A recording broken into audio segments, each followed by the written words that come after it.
everybody, it's Mike the Baldadonis. Boom!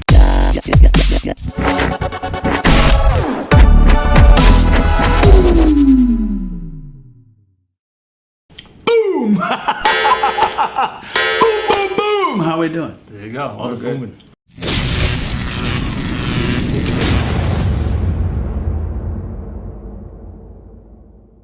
Hey guys, it's Mike the Baldadonis, and today is Wednesday. Every other Wednesday I get to hang out with my main man, Dr. Peter Picoco.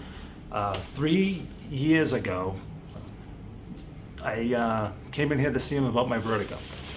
What you're gonna see today's film is me being adjusted. And some of the things Dr. Pete's gonna explain why he does those.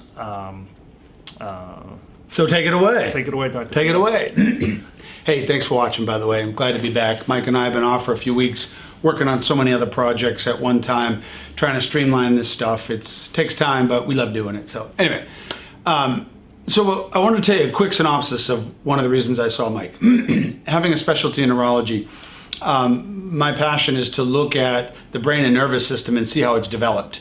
I can't change a person's development. They created it, but there might be some things that don't work so well, and I evaluate that during examination with all kinds of cool equipment. But as it stood, this is what I want to tell you about, at least chiropractic right off the bat. Chiropractic has been described by chiropractors and others that the bone structure of the spinal column may have trouble with its alignment. And if so, it might pinch some of those soft nerves that go into your body and screw things up. Then you'd have pain, suffering, indigestion, whatever. All these things could develop. Now, can that happen? Maybe, but it's usually from a disc that's herniated and pressing on a nerve, or some really awful osteophytosis, which is just a big old fancy name, which means there's a lot of calcium around your joint because it's been damaged for a number of years. You know, the idea that the nerve that goes to the pancreas is compressed, causing pancreatic dysfunction, is just garbage. There's just nothing to support that. It's not really what's going on. So why does chiropractic work in the first place then? When chiropractors, including myself, just examine the spinal column, we find problems in the mechanical joint positions and their movements, and we want to bring them back and restore them more naturally, or bring them back to their more natural state. Can you imagine if you drove around in your car with the emergency brake on and couldn't figure out why you didn't get good gas mileage and always smells like burning smoke or something burning? You had the damn emergency brake on. So you got to fix that in order to get the car to run naturally on its own. Well, what does the emergency brake do? It seizes up the mobility and the motion. So you could do that to yourself by screwing up your spinal column, either from the neck, mid-back, pelvis, all the way down. Screw something up through trauma, through stress, through drugs and alcohol. There are a lot of things that can screw things up. Then you wind up with pain and inflammation. Many people run off to a different office and get pain killers or pain opioid reducers, and you could get addicted to that stuff. So as a chiropractor, I adjust certain segments of the spinal column, not to decompress any nerves, but to actually help improve the mechanics of the spine. That alone would be enough for most people. But let's add something to it that's really important. Inside of those joints and all the surrounding soft tissue are small receptors. They're called neurological receptors. They're little sensors that tell you where you are in space, whether it's cold, whether it's hot, whether you're in pain. It gives you all this information that rushes to your brain. So your brain is constantly in need of stimulation from your spinal column and all the supportive tissues so that it can function at its highest level. Remember this, that you can block out the sun, you can stop the noise, but you can't get away from gravity. So the human body is constantly trying to deal with gravitational load and pressure upon our bodies. And where are the greatest amount of sensors to gravity? Your spine.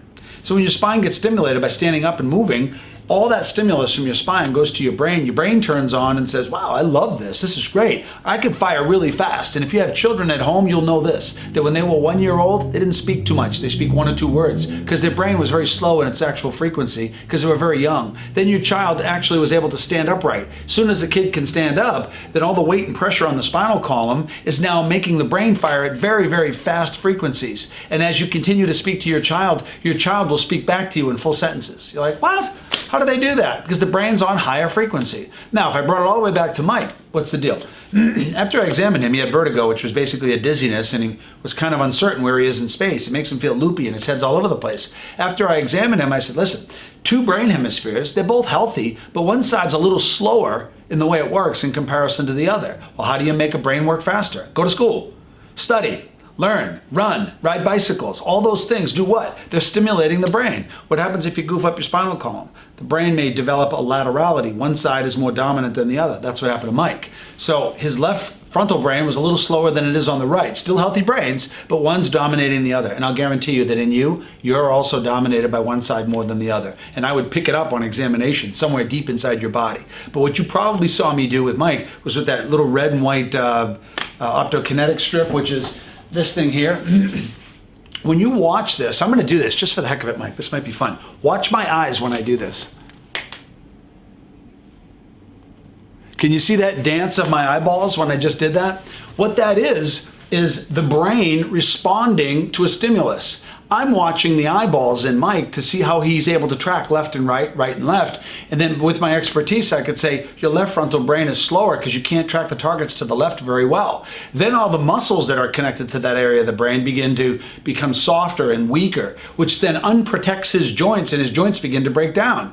The vertigo is actually in Mike, the more I learned, it has much of a deep connection, or really deep connection, to the stimulus around him. So things like, the smells and tastes and things that normally you and I might process with ease, Mike's brain says, crap, I don't like the way that feels. It's too much stimulus for me. And if you overstimulate a brain, then it will basically just function at a lower level. Once it does that, you feel out of sorts, your body starts to break down, you don't feel good, you wind up in pain. That's chiropractic stepping in saying, let me work with the joint. Let me do specific things that I might do more so with Mike than somebody else in order to stimulate particular regions of the brain. Because once I know my neurology, which I do, where do all these sensors go to what areas of the brain? And how can I perpetuate activity? That's an adjustment. So you saw me look at him with the optokinetic. I knew that making him go to his left was weaker. And then I looked at some muscle tone in his extremities so that I could listen to what the brain is telling me. I find a difference in the muscle tone. Cool.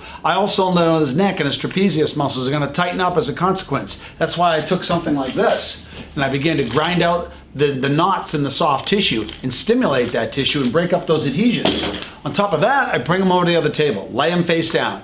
Look at the alignment of the hips and pelvis by looking at the lengths of his legs in relationship to his pelvis. Now, Mike broke his leg on the motorcycle, which you probably watched that episode he talked about before. So therefore, his leg is mechanically different than the other side, which puts a constant torque on his pelvis, which causes constant compensation in the mid-back neck, which changes the frequency of the brain, and the old accidents were contributory to the man today.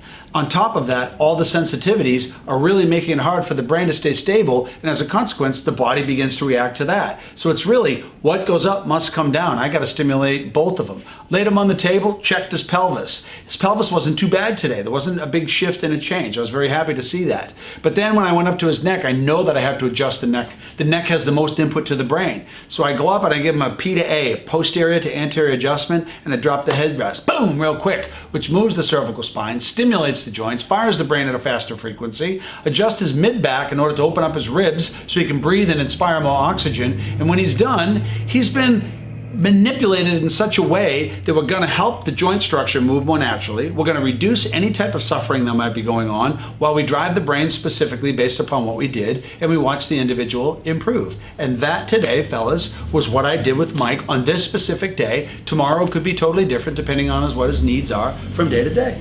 And boom! Nailed it. There it is. He has a website. He has actually 3, right?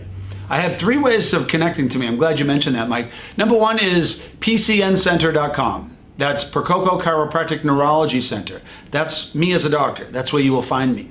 For me as a speaker, you'll go to drpercoco.com, which is drpercuoco.com. And the other one is my YouTube site, which is youtube.com/Dr. Peter Percoco, drpeterpercuoco.com, or not .com, just that, because that's the way YouTube works. And Mike and I kind of took a quick image of those particular sites, which he can then provide as a picture-in-picture in this video as it comes up, so that you might want to find me.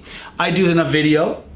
If you'd like to jump on board, I'd love to have you on mine, and Mike and I do a bunch of stuff together. Right. So the motivation. What the audience have? What are they going to see when you talk about your motivation? So motivational stuff is interesting. Like I always say to people, I can't motivate you. If you're a straight man, I can't motivate you to be a gay man, or vice versa. There's certain things that are inherent. That's who we are. But I can definitely help you to really start thinking about what you want to do with your life and how you want to live. So motivation is probably more really like inspiration. It's very simple. I want to inspire each individual by sharing 30 years of my knowledge as not only a chiropractic neurologist, but also in somebody who has been working with my own personal development and as a life coach for all those years. So there are certain patterns and ways that we do things and the way we think. And we learn these from other people. And those people may not be successful in their own right, but we start following them. And before you know it, we've got a whole community of people who aren't really going anywhere. And you say, well, you know what? I don't want to be that guy. I want to be a person who gets to think independent and feel the way I want. Then if you come to my site and you begin to look at some of the titles of the things that I'm talking about, whether it's marriage, whether it's about never giving up, whether it's about inspiring other people, whether it's about my difficult life that I've learned to deal with and overcome. Living life, and that's what's so great about Mike's channel here, is that it's sharing life's experiences one video at a time. It's what the man has lived through. Same with me. I have a high level of experience, and I love to teach people simple things about their health and physiology and the way they think and the way they see the world and perception. Once you improve the quality of those, you'll change your physiology in your body. Then you start to feel good, motivated, you have self-esteem, you go out there and you take on life at a whole different way, rather than sitting back and feeling like, you know, somebody else should be doing this, not me. That's garbage. Get yourself together and rock and roll. But I can tell you this, if you don't get your daily message, if you don't get somebody talking to you every day, you're going to wind up getting stale. You're going to get all excited. I'm sure this has happened to you. Get excited about something. You talk to your friends. Everybody's excited. 2 weeks later, there might have been a small hiatus and a hiccup because somebody involved in your trajectory was on vacation, and then you start to step backwards and retract, and it's gone. It's like you got to take a daily action. That's why whether it's Mike, whether it's me, whether it's somebody else, you need constant stimulation. And that's what I do as a motivational speaker. So I speak out on stage, but I really enjoy this opportunity to talk to a camera every day because it's simple. Yeah, it's simple for you. Yeah. You have to give a gab, that's for sure. Also, guys, thank you very much for checking our videos out. There has been a few weeks that we haven't done any, only because he's been teaching me a lot of things. You know, I've come from one extreme to another with my technical. Yeah, you didn't start with any technicals. So zero. It's So- a cool start. Yeah, so, you know, I'm developing as a person that likes to do his videos, and he's helping me out so much. Again, thank you very much, Dr. Peter. You know You know, I want to jump in for a minute because one thing I wanted you to do is, Mike's got a bunch of videos. And if you go back and you look at the early ones to what you're seeing now, you're going to see somebody showing signs of progression in a specific direction. And now I'm going to give you a quick motivational message. I gave this one the other day to somebody and it really hit home for her. But I want you to think of this, that you have a calling. Whatever that calling is, it's already in there. It's been there from the beginning. But you have to listen to what's calling you and you got to step towards it. But I want you to think of this. Your calling is like a voice out there somewhere. And you hear it and it says, that crappy job you're in right now, how long are you going to do that? When are you really going to just go after your dream? When are you, or are you at all? It's talking to you. But you must know this, that everything is moving in this world. Entropy means everything is in motion. So everything is in motion. Even your calling's in motion. But if you don't take a single step towards your calling, it'll get further and further away from you until you're deaf to hear it. You don't hear it anymore. So take a single step towards what you want. Don't have to give up your 9 to 5, your 8 to 4 job. Keep going. If you don't love it, but it provides you the revenue, that's okay. But in the interim, same for me, being a doctor in a business, it's not going to be long before I transition completely out of this particular environment and find myself in the next new exciting environment of traveling the world and teaching people what I know about human brain and behavior and how it affects the physiology of the body. It's my passion. That's what I want to keep doing. I suggest you listen to your calling and take a single step towards it. And that might be just when you're off here today, go to Google and look up other people who have done what you've done and find out what they did and take a single step towards it. And after about 20, 30 steps, the voice of your calling gets louder. Then you get excited. And I can tell you, this, boom, as he says, that's what he's done. And he continues to do it. And I've been witnessing it the whole time, watching him grow. He too, on the same level, has been watching me frustrated and dealing with emotional setbacks. And yet I've done exactly what he's done, overcome. And one of the ways we're able to overcome is that we have each other. So it's great not only during your trajectory and moving towards something that you really want to do, but if you have somebody who's genuinely interested in it and wants to support and care for you while you're going through it, you can't beat that, of course. And then you can do it for somebody else, and you're getting it on both sides. Right, right. Guys, thank you very much. You're going to see some funny things at the end of this video. So enjoy what Dr. Pete was doing to me on some of my adjustments. And I couldn't help myself, fellas. He was face down on a bench. What are you gonna do? all right, so hopefully in a couple of weeks we'll see Dr. Pete again, right? Yeah, absolutely. All We right. know it. So until the next video, everybody, Baldadonis out. Out, fellas. Boom. Nice.